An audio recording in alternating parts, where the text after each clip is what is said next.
আইলা মাছ fry করার জন্য নুন, লঙ্কা, হলুদ আর গোলমরিচ নিলাম। নারকোল তেল দিলাম খানিকটা ম্যারিনেশনের জন্য। ভালো করে মিক্স করে নিতে হবে। আমরা যেরম বাঙালিরা যেরম শুধু নুন হলুদ দিয়ে মাছ ভাজে, এখানে সমস্ত কিছু দেয়। কাশ্মীরি রেড চিলিও দেয়, লেবুও দেয়। আমি আরেকটু জল দিয়ে নিলাম, বেশি ঘন হয়ে গিয়েছিল বলে। 5টা মাছ মোট ম্যারিনেট করব। এর আর একটু পাতলা হবে কনসিস্টেন্সিটা। কাশ্মীরি চিলি দিইনি, কাশ্মীরি চিলি পাউডার। এই 3-4টে জিনিস দিয়ে। আর এই যে 5টা মাছ ধুয়ে রেখেছিলাম, পেট পরিষ্কার করে একটু চিড়েও রেখেছিলাম। সুন্দর করে মশলাগুলো মাখিয়ে নিচ্ছি একে একে করে, যাতে মশলাগুলো পেটের ভেতরে ভালো করে ঢোকে, ভালো করে বসে। এক হাতে মোবাইল নিয়ে রেকর্ড করছি তো একটু প্রবলেম হচ্ছে, একটু মার্জনা করে নেবেন।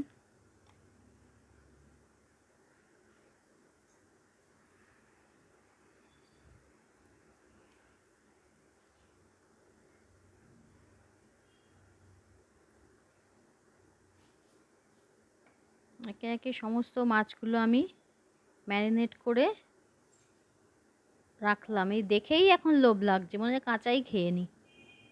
দারুণ হয়, পুরো মাছের ভেতরে মশলাগুলো লেগে যায়।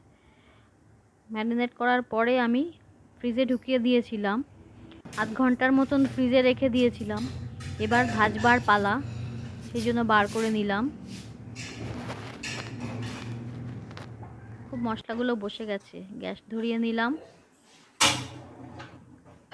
প্যান বসিয়ে নারকোল তেল দিলাম।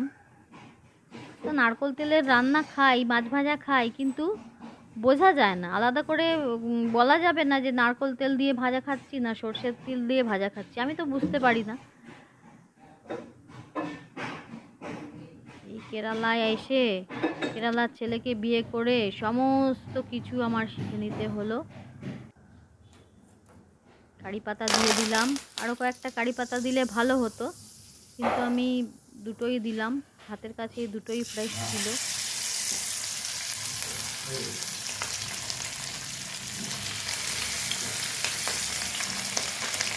এপিট ওপিট করে ভালো করে লাল লাল করে ভেজে নেব।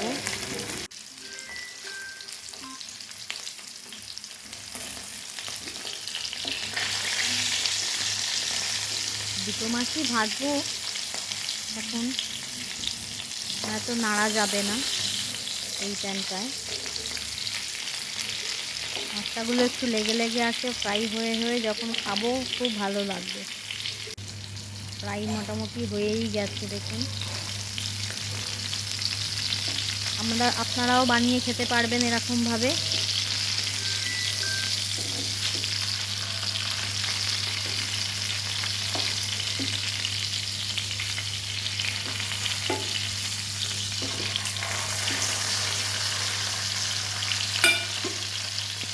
দেখুন হয়ে গেছে, কেমন খেতে লাগবে কেউ খেলে জানাবেন।